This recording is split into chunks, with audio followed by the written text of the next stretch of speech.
안녕하세요. 백두산 금융연구소의 백두산입니다. 3월 23일 목요일 아침 9시 30분입니다. 미국 증시는 하락 마감했습니다. FOMC 회의 내용이 좀 매파적이어서 하락 마감한 것도 있고요. 그리고 옐런의 발언 내용도 한 영향을 미쳤죠. 어쩌면은 FOMC 회의보다 옐런의 그 립서비스, 옐런의 말 한마디가 더 여파가 컸는지도 모르겠습니다. 하여튼 어젯밤엔 워낙 다양한 일들이 있었어가지고 좀 있었던 일들을 좀 시간 순서대로 좀 살펴볼까 합니다. 일단 미국 증시 개장하기 전에 영국에서 물가 지표가 나왔는데 예상치보다 일단 높게 나왔다라는 거. 이런 걸 보면서 이제 우리가 해야 되는 생각은 인플레가 여전히 잡히지 않았구나. 우리가 한동안 은행이 박살난다 이러면서 은행 위기 때문에 인플레를 잊고 있었는데 이거 인플레를 잊어서는 안 되겠구나라는 생각을 다시 한번 해야 되겠죠. 그죠? 이거 근데 시장에 별 영향을 미치지 못했습니다. 어차피 FOMC 회의가 잠시 후에 열리기 때문에 뭐 이런 지표에 시장이 흔들릴 건 없겠죠. 그죠? 그래서 별 영향은 없이 넘어갔고, 이제 그러고 나서 이제 FOMC 회의가 있었습니다. FOMC 회의에서의 이제 시간별 반응을 누가 정리해 놓은 게 있는데 그거 좀 보면서 이야기를 할까 합니다. 요거 보시면 정리가 잘 돼 있는 것 같아요. 일단 보시면은 이 FOMC 회의 시작되고 나서 파월 연설 시작되고 나서 보시면 금리 인하 없다는 소식에 주춤했고요. 연준이 필요하다면 금리 인상 더 할 것이라는 소식에 또 주춤했고, 그리고 옐런이 뭐라 한마디 했죠. 그죠? 재무부는 예금보험 한도를 인상하는 걸 고려 안 한다는 소식에 이렇게 하락을 했다라는 겁니다. 그래서 이런 것들을 보시면은 전반적으로 옐런의 한마디가 FOMC 회의보다 훨씬 충격적이지 않았냐. 혹은 뭐 옐런의 말 한마디가 FOMC 내용 때문에 이 그 시무룩한 시장에 찬물을 끼얹었다. 이렇게도 볼 수 있을 겁니다. 시간 순서대로 보면 이런 모습들이 나타났습니다. 예, 그래서 이제 어젯밤에 FOMC 내용을 좀 자세히 좀 살펴볼까 하는데요. 뭐 아시다시피 금리는 이제 25bp 인상을 했고요. 요거는 뭐 당연히 우리 모두가 예상을 했던 점이고, 파월 의장의 연설 내용이 중요하다라고 말씀드렸습니다. 파월 의장의 연설 내용들 좀 몇 가지만 좀 중요한 것만 좀 딱딱 살펴보고 그렇게 하겠습니다. 여러분들 뭐 아시다시피 당연히 파월 의장은 이번 은행 위기, 이번 SVB 뱅크가 망한 거, 실리콘밸리 뱅크가 망한 거 별 문제 없다라고 당연히 그렇게 뭐 이야기를 했죠. 뭐 그런 거는 사실 뭐 별로 중요한 거 아니고 뻔한 내용이었고요. 제 생각에 이제 어젯밤에 말씀드렸던 거 중요하게 봐야 되는 내용은 그거다라고 말씀드렸습니다. 앞으로 금리 인상 전망이 어떻게 될 것이냐를 우리가 주목해야 된다라고 말씀드렸는데 여기 이거 보자고요. 7번 질문 보자고요. 시장은 그 연내 금리 인하를 반영 중이다. 그들의 전망이 완전히 틀린 것인지라고 이렇게 기자가 물어봤는데 대답이 그랬죠. 이 베이스 시나리오대로 전개된다면 올해 금리 인하는 없을 것이다 라는 이야기를 했죠. 그러니까 올해 금리 인하 없다라고 밝힌 거예요. 연준이 예상하는 올해 경제 성장 경로가 있는데 여기에 특별히 문제가 없으면 금리 인상 계속된다. 금리 인상 계속된다가 아니고 금리 인하 없다라고 이렇게 표현을 한 거죠. 어젯밤에 뭐 보여드렸죠? 어젯밤에 그 금리 인상 전망 쭉쭉 보면은 이번에 25bp 올리고 다음번에 25bp 올리고 한 번 동결한 다음에 금리가 쭉 떨어질 것이다라고 예상한 게 시장의 경로였는데, 근데 어젯밤 이 기대를 깬 겁니다. 연내 금리 인하 없다라고 지금 밝힌 거죠. 특별한 일 없으면 연내 금리 인하 없다라고 밝혔습니다. 그걸 이제 7번에서 찾아볼 수가 있는 거고요. 그리고 11번 질문에 대한 답도 좀 충격적이었죠. 물가가 여전히 높아서 추가 금리 인상이 필요하다면 추가로 금리 인상할 거다라는 이야기를 하기도 했습니다. 이것도 상당히 매파적인 발언이었죠. 왜냐하면 지금 이제 사실상 금리 인상 못한다라고 시장이 보고 있는데 이 상황에서 물가가 높으면 계속 인상할 거다라고 했으니까, 그죠? 그래서 시장이 또 한 번 충격을 먹었고요. 그리고 12번 질문도 좀 중요한 것 같습니다. 최근에 연준의 대차대조표가 이렇게 좀 증가하지 않았습니까? 이게 QT 때문에 쭉 대차대조표 축소 과정한다고 쭉 이렇게 줄여왔는데 이게 최근에 많이 늘어났잖아요. 은행 살린다고 하면서 유동성 공급하면서 이게 대차대조표가 증가했잖아요. 이거의 의미에 관해서 파월 의장이 명확하게 밝히고 갔습니다. 어젯밤에. 보시면은 이 장기채를 통해 지준금을 늘리는 QE 양적 완화와 은행의 대출을 통해 지준금을 늘리는 이것은 매우 다르다라고 밝혔습니다. QE, 그러니까 양적 완화는 장기 금리를 낮춰서 완화적인 스탠스를 갖고 간다는 거, 요게 QE인 거고, 이번에 유동성 공급을 했던 거는 일시적인 유동성 이슈를 해소하기 위한 정책 스탠스에 영향이 없는 일시적인 대응이다라고 분명히 밝혔습니다. 그러니까 계속해서 우리 양적 긴축 QT 할 거다라는 거, 이렇게 이야기를 한 거죠. QE 없다고 명확하게 못 박은 겁니다. 이거 혼란스러워 하시면 안 되고요. 16번도 좀 의미 있는 질문인 것 같아요.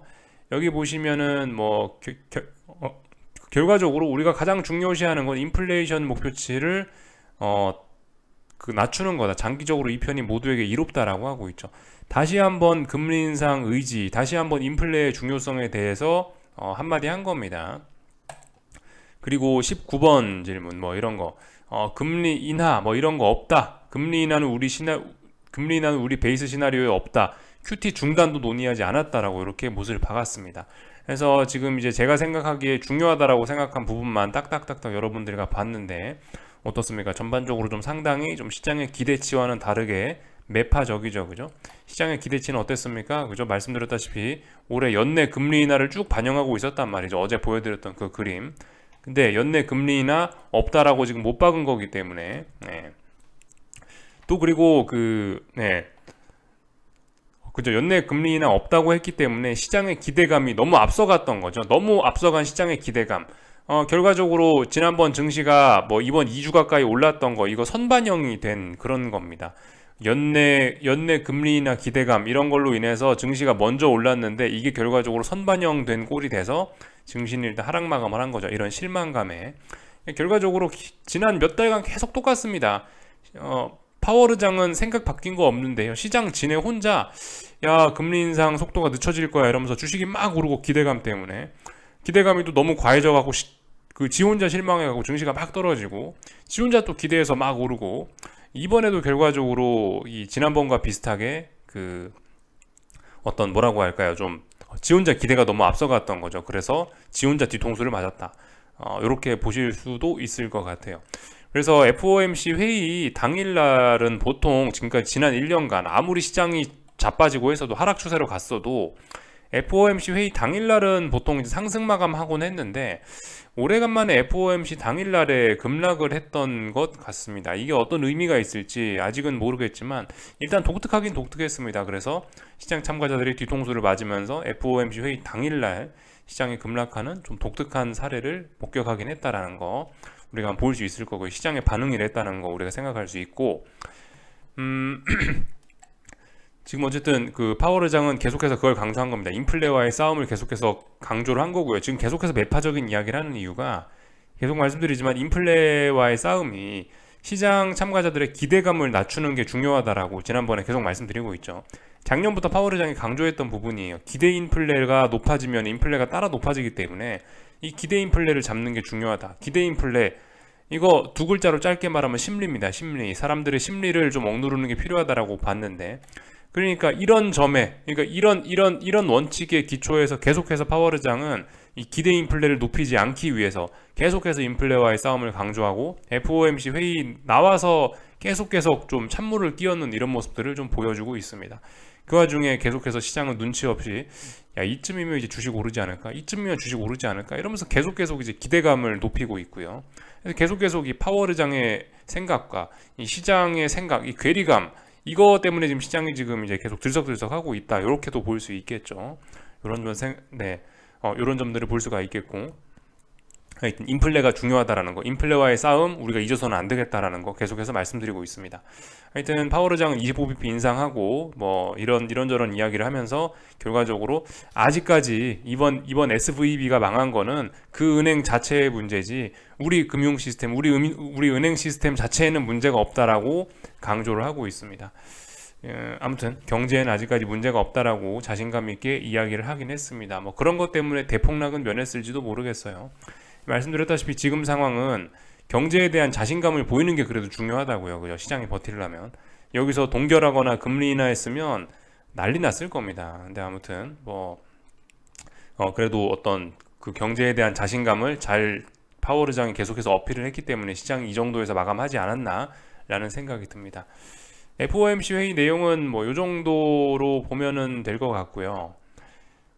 이제 은행 위기로 좀 넘어가야 되는데, 이제 그 옐런이 눈치 없게, 안 그래도 분위기 안 좋아 죽겠는데 시장이 여기다 대고 이제 이런 이야기를 했단 말이죠.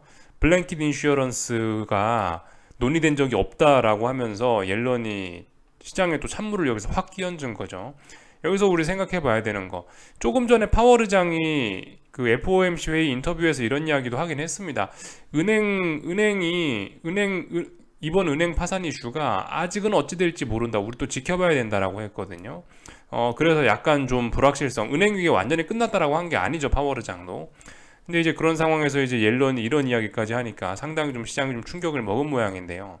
사실 가만히 생각해보면 이번 은행 위기에도 불구하고 증시가 지난 2주간 반등할 수 있었던 거는, 이제 한편으로 보면 이제 긴축 속도 조절론 이런 거에 대한 기대감, 올해 뭐 연내 금리나 기대감 이런 걸로 올랐다고도 할 수 있지만, 한편으로 보면 은행 위기 자체를 예금자 보호 조치를 통해서 지금 막아준 것 때문에 오른 것도 있긴 있거든요.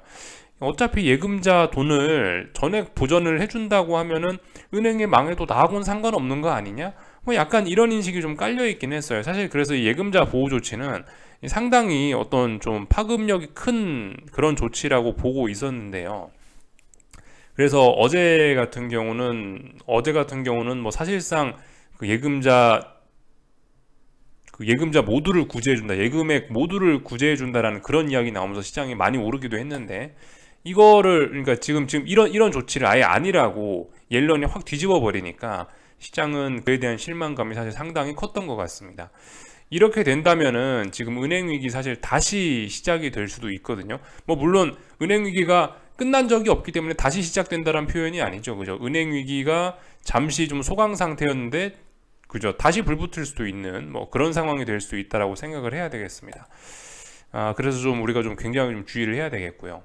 그죠? 그 말씀드렸다시피 예금 보호 조치 때문에 지금 시장에 반등한 게 상당히 큰데, 이게 시장을 굉장히 안정시켰는데 그거 없다고 하니까 어떻게 된 거예요? 안전판 치워버린 거잖아요. 그렇기 때문에 우리가 좀 주의해야 될 필요가 있겠다, 중요한 이슈라고 생각을 하고요. 그래서 이게 FOMC 회의보다 어쩌면 지금 은행 이슈적인 측면에선 훨씬 더 어제 중요하게 영향을 미쳤다라고, 시장에 중요하게 영향을 미쳤다라고 보는 겁니다. 일단 이까지 살펴봤고요. 그리고 은행 위기 관련된 진행되는 부분 우리가 좀 몇 가지 좀 더 살펴볼 필요가 있긴 있겠는데요. 뭐 일단 예를 들면은 지금 또다시 어떤 은행 위기 전이 가능성이 또 슬슬 또 나타나고 있습니다. 이번엔 팩웨스트라는 은행인데요. 그 예금액의 20%가 인출이 됐다라고 합니다. 그래서 얘도 뱅크런이 슬슬 가능성이 보이고 있다라고 하고 있어요. 그래서 팩웨스트가 어젯밤에 뭐 11% 정도 하락을 했다라고 합니다. 얘도 이제 다음 타자로 지금 올라선 거죠. 전이 될 수 있는 다음 타자로. 그래서 약간 그 우리가 한동안 잊고 있었던 그런 가계도 잠깐 생각을 해보면, 실버게이트에서 시작했던 이 은행 위기가 실리콘밸리 뱅크로 전이가 됐고, 실리콘밸리에서 이게 이제 CS로 전이가 됐었고, 그리고 지금 이제 퍼스트 리퍼블릭 뱅크로 전이가 되어 있는 상태고, 여기에서 이제 퍼스트 리퍼블릭 뱅크에서 이제 뭐죠? 지금 좀 전에 팩웨스트까지 지금 전이가 되려고 하는 뭐 지금 이런 상황이 나오고 있습니다.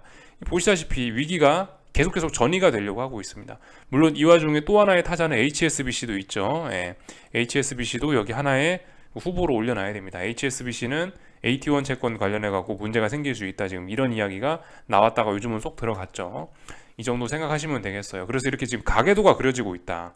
굉장히 이게 큰 문제라고 보실 수가 있겠습니다. 그래서 은행 위기 이거 지금 막 증시 오른다고 다 끝났다라고 할 수 없는 거고, 파월 의장도 어제 은행 위기가 어떻게 진행될지 아직까지 모른다라고 했거든요. 그렇기 때문에 우리가 아무튼 계속해서 이런 부분을 좀 잘 지켜볼 필요가 있습니다. 그리고 이 퍼스트 리퍼블릭 뱅크 같은 경우는 얘네는 이제 새로운 주인을 찾아야 된다라고 하는데, 지금 인수 희망자가 나타나지 않고 있다라고 합니다. 그래서 뭐 이런 기사들을 보면은 뭐 미국 정부나 미국 은행 시스템이 뭐 좀 도와줘야 되지 않겠냐, 이런 뉴스들이 나오고 있죠. 그리고 그 실리콘밸리 뱅크 같은 경우도 지금 보시면은 그 실리콘밸리뱅크의 입찰 데드라인을 뭐 딜레이했다라는 이런 뉴스가 좀 나오고 있죠. 이런 거 보면 아직 실리콘밸리뱅크도 시장이 불안하니까 이거 어떻게 좀 인수해 보겠다, 이거 좀 내가 먹어보겠다라고 하는 그런 자신 있는 희망자가 지금 안 나타난다라는 거죠. 이런 것들 계속해서 좀 시장의 불안 요인일 수 있습니다.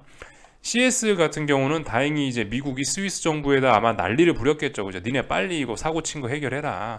그래서 이제 뭐 다행히 UBS가 인수를 해주는 등 이게 문제가 빨리 해결이 됐는데, 정작 중요한 거 이제 미국 국내에서 보시면은 퍼스트 리퍼블릭 뱅크 지금 아직 주인 못 찾고 있고, 실리콘밸리 뱅크도 일단 급한 불은 꺼졌는데 여전히 잔불이 남아서 활활 타는 그런 상황이죠.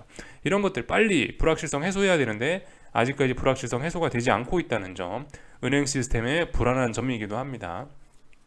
그 와중에 인플레와의 싸움 계속하겠다고 하고 있으니 아무래도 이제 은행들 계속해서 뭐 부담스러울 수밖에 없을 거고요.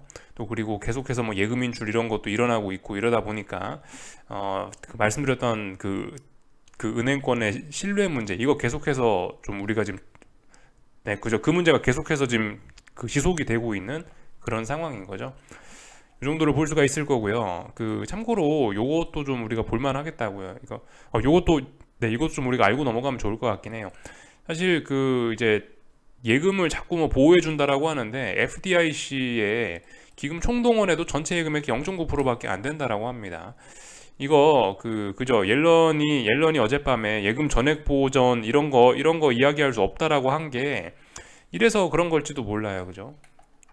하여튼 지금 그만큼 이런 기사가 나올 만큼 시장 분위기가 좀 심상치는 않습니다.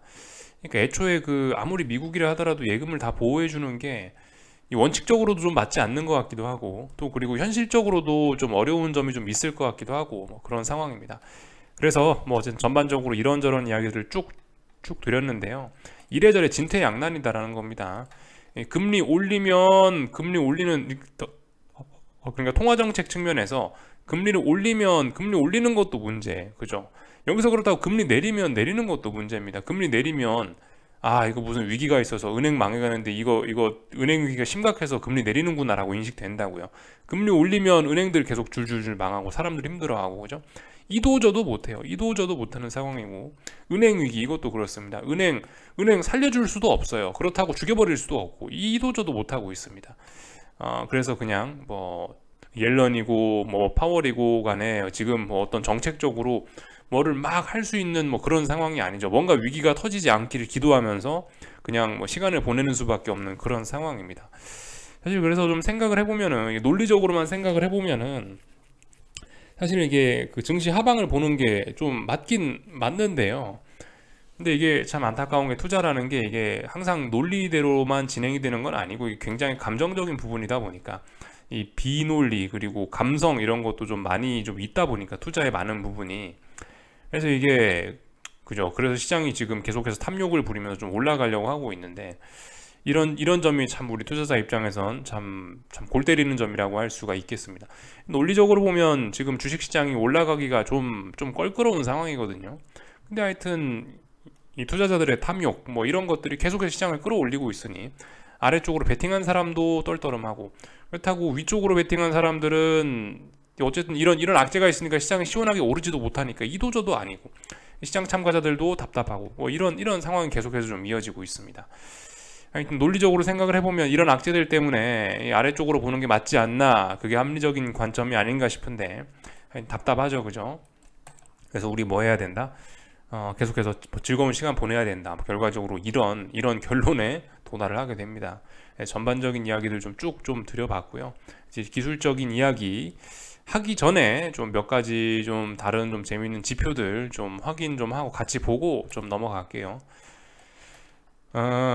요거 하나만 좀 보겠습니다. 요게 뭐냐면요, 이제 뭐 지난 수십 년간 있었던 평균치를 나타낸 건데, 여기 있는 0이 뭐냐면은 주식시장의 바닥이고요. 그래서 평균치를 계산을 한 거예요. 평균치를. 이게 이제 뭘 보여주는 거냐면은, 여기 보시면은 레이트 컷 스타트라고 돼 있죠. 금리 인하가 시작되기 전부터 이미 시장은 찔끔찔끔 빠지는 경향이 있습니다. 평균적으로요. 그리고 금리 인하가 시작이 되면은 시작이 되면은 그때부터 평균적으로 증시 바닥까지는 증시 바닥이 나오는 데는 한 250일 넘게 거의 270, 80일 정도 걸린다라는 걸 보여주는 거예요. 그리고 금리 인하가 시작되고 나서 한 뭐 3, 40일 정도 지나면은 통상적으로 아예 경기 침체가 시작되는 경우가 많고 그렇다라는 거죠. 그리고 이 증시 바닥이 나오고 나서도 금리 인하는 계속 된다라는 거. 여기 보시면은 그 증시가 바닥을 찍고 나서 한 100 몇십 일 지나고 나서야 경기 침체가 끝나고, 그 200 몇십 일이 지나서야 이제 금리 인하가 끝난다라는 걸 보여주고 있습니다. 그래서 이런 점이 보여주는 게 증시의 어떤 선반영, 증시의 선행성, 이런 거를 좀 잘 보여주는 거라고 생각을 합니다. 그래서 이게 이제 그 지난 수십 년간의 평균치인데요. 이런 거를 만약 생각을 해보면은, 만약에 지금 여기서 이제 뭐 연준이 무슨 일이 생겨서 금리 인하 시작한다, 그럼 평균적으로 봤을 때 200 몇십 일을 더 빠져야 된다라는 그런 소리일 수도 있습니다, 사실. 그러니까 지금까지 빠진 건 아무것도 아닐 수도 있다라는 생각도 우리 해볼 수는 있어요. 이건 이제 지난 몇십 년간의 평균치를 이렇게 대략적으로 내놓은 건데, 이거 하여튼 굉장히 재미있는 데이터인 것 같아서 한번 좀 보여드렸습니다. 네, 그래서 뭐 요거 하나 공유를 하고 싶었고, 뭐 네, 됐습니다. 이제 뭐 얼추 볼 건 다 본 것 같아요. 이제 어젯밤에 있었던 일들, 기술적인 일들 좀 살펴볼게요. 뭐 그래서 뭐 증시는 하락 마감했고 당연히 다 빠졌고요. 그래서 중요한 자리에서 일단 뭐 하락해야 될 자리에서 일단 뭐 하락을 하고 있습니다. S&P는 뭐 어떻게 보면 뭐 4천을 뭐 저항으로 다시 한번 확인했다라고 볼 수도 있고, 아니면 근데 사실 이제 4,050을 확인했다라고 보는 게 더 맞겠죠. 그래서 저기 3월 21일 날 전날 상승했던 거, 이 양봉을 전부 다 되돌렸죠. 완전히 되돌렸으니까 일단 강력한 매도세가 나왔다라고 볼 수가 있겠고요. 이번에 보셔야 되는 건, 그래서 일단 뭐 어쨌든 하락 추세는 뭐 특별히 변함없이 진행 중인 것 같다, 이렇게 볼 수가 있을 거고요. 하여튼 강력한 매도세 등장을 했으니까 앞으로의 반응을 좀 살펴봐야 되겠죠. 일단 근데 뭐 아래쪽으로는 3,900이라는 자리도 있고 이래서 뭐 단기적으로는 계속 S&P 특별히 할 말이 없는 뭐 그런 자리입니다. 다만 이제 강력한 매도세, 전일의 상승을 뒤집는 강력한 하락세가 나왔으니까 이제 저 음봉을 기준으로 해서 하락 배팅 할 수 있겠죠. 이 정도 이야기하면 될 것 같고요. 나스닥이 이제 굉장히 어젯밤에 좀 가슴 뛰는 그런 자리였는데, 뭐 보시다시피 이렇게 하락 마감을 하면서 일단은 아직까지 이 직전 고점에 대한 이 싸움이 끝나지 않았구나, 이 싸움이 진행 중이구나 라는 거를 다시 한번 확인을 시켜줬습니다. 그래서 어제 나온 이 장대 음봉을 기준으로 아래쪽으로 강력하게 베팅을 해볼 수 있는 뭐 그런 근거는 일단 나왔는데요. 보시다시피 지금 나스닥은 근데 강하단 말이죠. S&P는 전일의 양봉을 완전히 붕괴시키고 나서 이 양봉을, 전일의 양봉을 다 잡아먹었는데, 보시면 S&P 나스닥은 아직 완전히 이 양봉을 잡아먹은 건 아닙니다. 그만큼 아직 시장이 강하긴 강해요. 이게 그러니까 요즘 나스닥이 강하단 말이죠. 그래서 일단 비교적 강하다라는 걸 좀 염두를 해 두시고, 다만 어쨌든 중요한 저항에 대한 싸움 계속되고 있으니까 아래쪽으로 베팅을 할 수 있겠죠, 그죠? 어떤 아래쪽으로 베팅할 수 있는 기준이 생긴 거예요. 그런 기준을 바탕으로 해서 일단 아래쪽으로 뭐 베팅할 수 있겠다. 지금 위쪽으로 사면은 분명히 안 되는 자리예요. 지금 왜냐면 어떤 저항을 못 넘었기 때문에. 저항 돌파 한 장 하고 레벨업 되는 걸 보고 이제 주식을 사야지, 저항에서 주식을 사면 안 된다라는 거죠, 이런 게. 자, 일단 지금 위쪽으로 보는 건 이래저래 일단 안 맞는 거고, 하여튼 일단 뭐 각종 악재들이 나왔으니까 일단 시장이 하락 마감하긴 했습니다. 그래서 그래서 이런 걸 기반으로 해서 아래쪽으로 베팅할 수 있는데, 다만 어쨌든 아직까지도 나스닥은 어제 하락이 일단 눌림으로 보는 게 좀 더 정석이긴 합니다. 아직까지는요. 아래쪽으로 베팅할 수 있는 근거 생기고 뭐 아래쪽으로 볼 수 있는데, 근데 아직까지는 눌림이긴 해요. 근데 그럼에도 불구하고 일단 중요한 자리 못 넘어갔고 중요한 자리 싸움 중이니까 아래쪽으로 베팅할 수 있다, 요까지만 이야기할게요. 그리고 뭐 어젯밤에 저렇게 뭐 하락을 했으니까 뭐 변동성 지수 같은 것들은 당연히 양봉으로 상승 마감했을 거고요. 그래서 보시면 이렇게 다중바닥형 만들어지고 있을 가능성이 굉장히 높다라는 거 보면 되겠고요. 달러 인덱스가 사실 이제 좀 재밌는데요. 달러 볼 건데, 달러는 어젯밤에도 일단 하락을 했습니다. 사실 이해는 잘 되지 않는데, 아마 뭐 유로존이 요즘에 50bp씩 턱턱 금리를 많이 올리고 있으니까 이런 모습을 보이는 게 아닌가 싶긴 합니다. 사실 생각해 보시면 뭐 어제 영국의 CPI가 높았던 거 그죠? 그런 것도 뭐 일부 영향을 줬을 수 있고, 이 사실 뭐 그 CS은행 있잖아요. CS은행 박살나고 있는데 뭐 유로존에 50bp 올리는 게 말이 되냐라고 생각할 수 있지만, 아무튼 뭐 스위스는 일단 엄밀히 따지면 또 유로존은 아니란 말이죠. 스위스는 EU 가입 안 했죠. 그러니까 뭐 괜찮은가 싶기도 하고, 하여튼 뭐 이래저래 해서 일단 요즘 달러 약세가 좀 나타나고 있긴 한데요. 뭐 그럼에도 불구하고 여전히 다중바닥형 만드는 과정일 수 있으니 딱히 뭐 아직까지 달러 인덱스가 계속 이제 추세적으로 죽는다라고 이야기하기는 아직까지 뭐하고 혼란스러운 구간입니다. 솔직히 왜 이리 얘가 이렇게 약한지 저도 이해는 잘 되지 않습니다만은, 일단 그렇다고 아직 달러 인덱스 뭐 포기하고 이럴 때는 아닌 것 같다. 그냥 일단 지켜보면 될 것 같습니다. 이 정도 뭐 이야기하면 될 것 같고, 10년물 금리는 어젯밤에 뭐 보시다시피 이렇게 다시 하락 마감을 했죠. 예. 뭐 특별히 이상한 건 없는 것 같고, 그래서 말씀드렸다시피 3.4가 중요한 자리다. 3.4. 예. 3.4가 중요한 자리다. 이 자리 싸움 계속해서 지금 진행되고 있는 거죠. 이런 거 보시면 될 것 같고요. 뭐 2년물 금리도 어젯밤에 일단 뭐 떨어졌습니다. 2년물 금리도 떨어져가지고 뭐 이런 모습들 보이죠. 이제 보시면 아예 어떤 중요한 자리들이 여기인데, 중요한 자리 밑에서 아예 계속해서 오랫동안 거래가 되고 있습니다. 결과적으로 이렇게 N자로 빠지려는 것이 아닌가 싶습니다. 어제 어떤 의미 있는 고점이 나온 것이 아닌가 싶긴 하고요. 그래서 뭐 이런 점들 우리가 좀 잘 확인하면 될 것 같고, 비록 어제 연준이 그렇게 연내 금리 인하 없다라고 못은 박았습니다만은, 그럼에도 불구하고 근데 시장 참가자들을 비롯한 저도 그렇고 연내 금리 인하를 결국 하긴 할 것 같다라는 생각이 있습니다. 개인적으로는요. 경제가 이 상태로 이렇게 오래 버티긴 힘들거든요. 그래서 결과적으로 위기가 나지 않겠느냐, 위기가 나면서 결국 올해 금리 인하 하지 않겠느냐라는 생각이에요. 뭐 그래서 그런지 일단 어젯밤에 금리는 오히려 매파적인 발언에도 불구하고 이렇게 일단 좀 하락 마감을 했다, 이렇게 볼 수가 있겠습니다. 금리들 일단 다 가던 방향으로 가고 있고 아래쪽으로 잘 가고 있고요.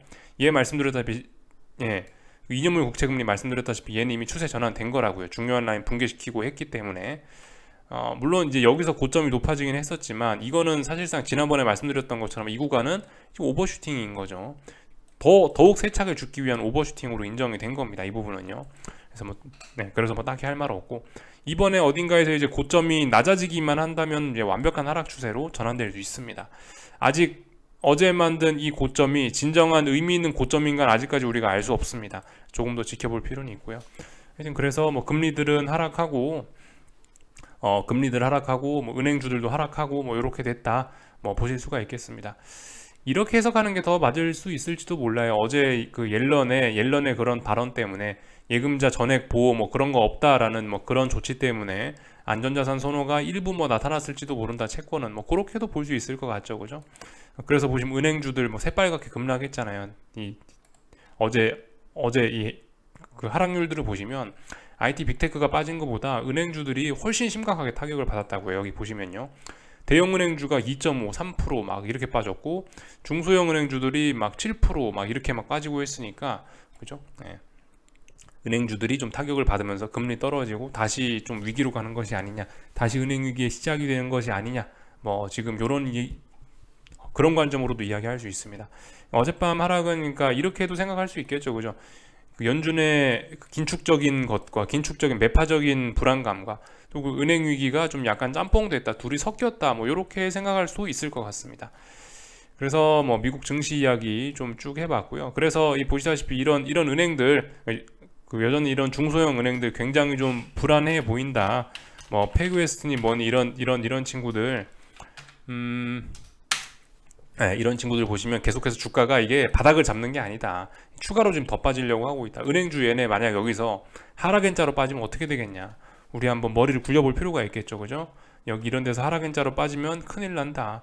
페그웨스트는 정말 불안하네요, 그죠? 다른 중소형 은행주들은 그래도 이 2020년 3월 달에 만들어 놓은 저점 이 위에서 놀고 있는데, 얘는 이거 붕괴됐다고 하면은 여기서 투매도 충분히 나올 수 있을 거라는 생각인데 주의해야 되겠죠, 그죠? 은행주들이 박살이 나고 있다. 이거 정말 심각한 문제가 아닐 수가 없습니다. 그래서 뭐 어제 뭐 그러니까 FOMC 회의 전날에 뭐 어떤 뭐 퍼스트 리퍼블릭 뱅크가 뭐 상한가를 뭐 거의 29% 넘게 오르고 크게 지금 의미가 없는 거죠. 추세가 중요하지. JP 모건도 결과적으로 뭐 전날에 뭐 3, 4% 오르더니 다 되돌리잖아요. 이렇게 장대 음봉 하나 맞으면 어떻게 됩니까? 계속 아래쪽으로 가겠다는 굉장히 불안한 모습 나타나고 있는 거고, JP 모건도 말씀드렸다시피 지금 여기 중요한 전저점 자리 붕괴시킨 거고, 아래쪽으로 지지력이 없단 말이죠. 이 구간에 지금 이 구간에 지지력이 없어요. 다 위험합니다. 지금 중소형 은행 주가도 볼 거 없이 지금 대형 은행들 주가를 봐도 이거 굉장히 불안한 거를 좀 우리가 알아야 되겠습니다. 전반적인 내용도 쭉 살펴봤고, 하여튼 뭐 오늘 밤에 그래서 참 어젯밤에 하락을 했다라고 해서 야 이게 앞으로도 대폭락이다, 또 그것도 또 오바입니다. 그죠? 잘 지켜봐야 돼요. 이제서야 아래쪽으로 베팅할 수 있는 뭐 중요한 자리에서 장대 음봉 하나 나온 거고요. 이게 이제 장대 음봉이 이제 더 커져서 어떻게 되느냐, 뭐 아니면 또다시 회복을 하느냐, 이제 앞으로 이제 지켜볼 문제인 거예요. 지금 김치국 먹으면 여전히 안 됩니다. 이렇게 보실 수가 있겠고, 오늘 한국 증시는 여전히 강하네요. 그죠? 하여튼 확실히 보면 그거예요. 중요한 건 장중에 움직여야 되는데 요즘 보시면 장중에 이도저도 아닌 뭐 그런 움직임들을 계속해서 좀 보이고 있네요. 그래서 뭐 코스피는 뭐 솔직히 뭐 오늘 오르나 내리나 뭐 특별히 그렇게 할 말은 없는 것 같고,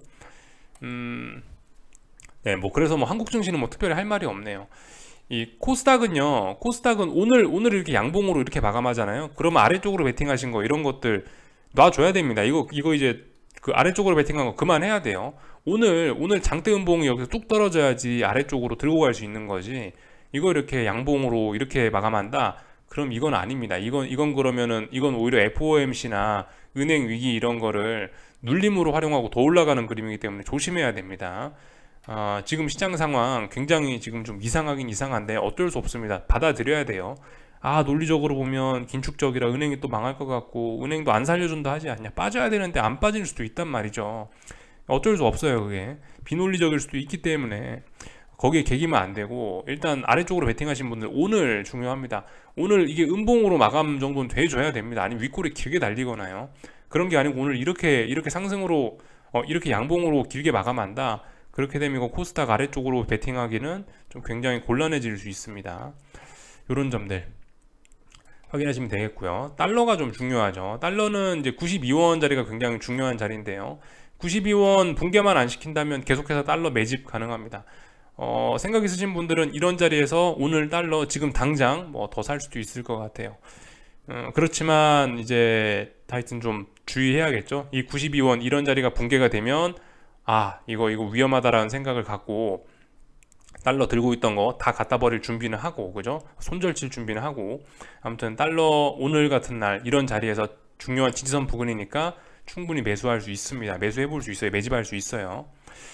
하여튼 그렇습니다. 지난번 3거래일 4거래일 동안 이 보시면 1300원 자리를 얘가 굳건히 지켰었는데요. 얘를 오늘 개파락으로 한 번에 붕괴시킨 거는 이건 일단 강력한 매도세 등장으로 볼 수 있습니다. 그렇기 때문에 이건 굉장히 달러 들고 계신 분들 입장에서는 안 좋은 거예요. 이건 아래쪽으로 내려가겠다는 신호일 수 있습니다. 물론 오늘의 움직임 자체가 속임수일 수 있어서 좀 더 시간을 두고 지켜봐야 될 필요는 있습니다만은 그럼에도 불구하고 이런 신호는 일단 분명히 무시할 신호는 아닙니다. 지난 3, 4거래일 동안 여기서 어떤 매집했던 그런 어떤 힘을 모았던 게 있는데 그걸 개파락으로 한 번에 붕괴시켰기 때문에 이걸 일단 강력한 매도세 등장으로 해석하는 게 일단 맞습니다. 속임수다 뭐다 그런 이야기는 나중에 시간 지나서 하는 거고, 눈에 보이는 대로는 일단 굉장히 지금 달러는 아래쪽으로 가고 싶어 하는 생각이 강합니다. 하지만 아직 중요한 지지선 붕괴시킨 거 아니니 달러 충분히 매수할 수 있다. 오히려 생각 있으면 이런 자리에서 세게 달러 매수하는 거다라는 이야기 드려보겠습니다. 물론 굉장히 위험합니다. 그죠? 그래서 여기까지 하겠습니다. 궁금한 거 리플 남겨주시고요. 오늘 저녁에